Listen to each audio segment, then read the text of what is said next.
Hello everybody, this is Goji73 here with the last figure review of my current collection update. About time, right? Anyways, now that every other figure has finally been reviewed and put out of the way, with the exception of one, but I'm not going to review it out of safety concerns, I guess. The company that makes this figure is a little more testy from what I heard, so just to be safe, I'm not going to be reviewing it. But anyway, back onto the review. Here is the last figure to review of my current collection update. And so here he is. Flying Hedorah from Godzilla vs. Hedorah.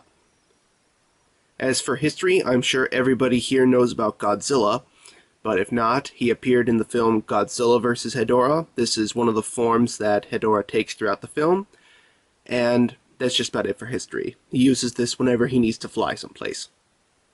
And now let's quickly get on to detail, because it's actually kinda pretty simple. Now first off, he is a Y-MSF figure, so detail on it looks pretty nicely done here.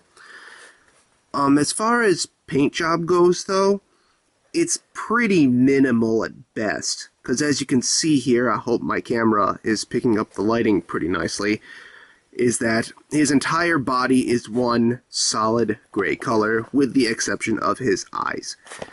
In the film, I recall Flying Hedorah having sort of a lighter silvery paint to it, whereas this is just a solid gray all throughout, so detailing like sculpting is nice, but paint job is pretty minimal at best, once again.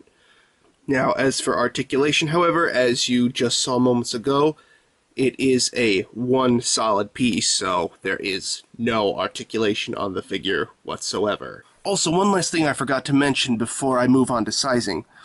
Flying Hedorah actually comes with a little accessory piece, which is something that most Y-MSF figures don't come with.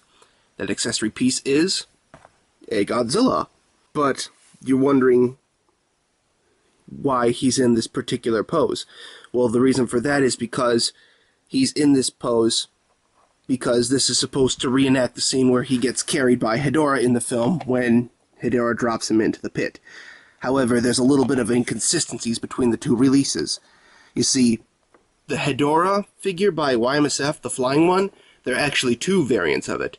There's the one that you're looking at right now that I have, and there's a second one where it has two arms and legs on the underside, and that version is supposed to be the one that carries this Godzilla that you're looking at right now.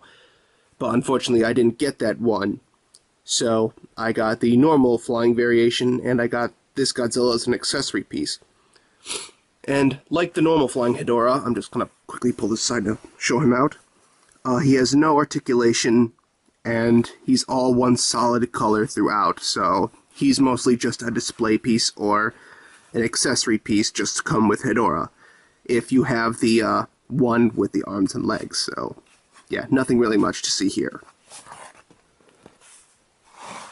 And with that being said, let's go on to sizing. Even though you just saw like a quick accessory piece of it, here is an actual Bandai release just to actually show off how big Flying Hedorah is in comparison. Here is the Godzilla he fought. Godzilla 1968. Now, whereas everything else has been pretty minimal on the figure, sizing is actually pretty closely accurate here. If I'm being really nitpicky, I think Flying Hedorah might be a little bit bigger, because in the film, Godzilla actually stops Hedorah in his tracks and slams him down. But putting them in this pose, as you can see, it's actually pretty accurate. So, overall, I'd say sizing is accurate.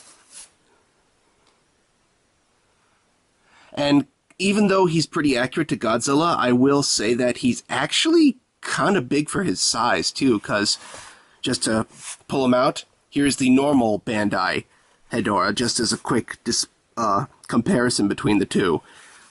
Now, maybe this is because the Bandai 6-inch Hedorah is so small in comparison to a bunch of other figures, but this is just to show off how they look together, so yeah, this is final form, this is flying form, yes.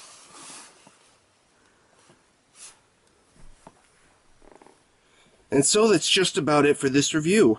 History is kind of brief. He only appears in 2 movies, Hedorah and Final Wars, but this particular form only appeared in Hedorah. Detailing is minimal at best. The sculpt is pretty good, but the paint job is minimal at best. No points of articulation, and sizing is just about accurate. So overall, I have to give this figure a 5 out of 10.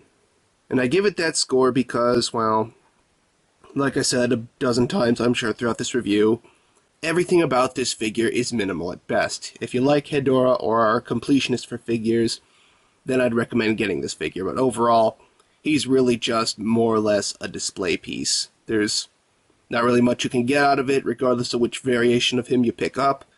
And that's all I have to really say about that. If you like Hedorah, pick him up. If not, no big loss. And so that's it. I hope you enjoyed this review.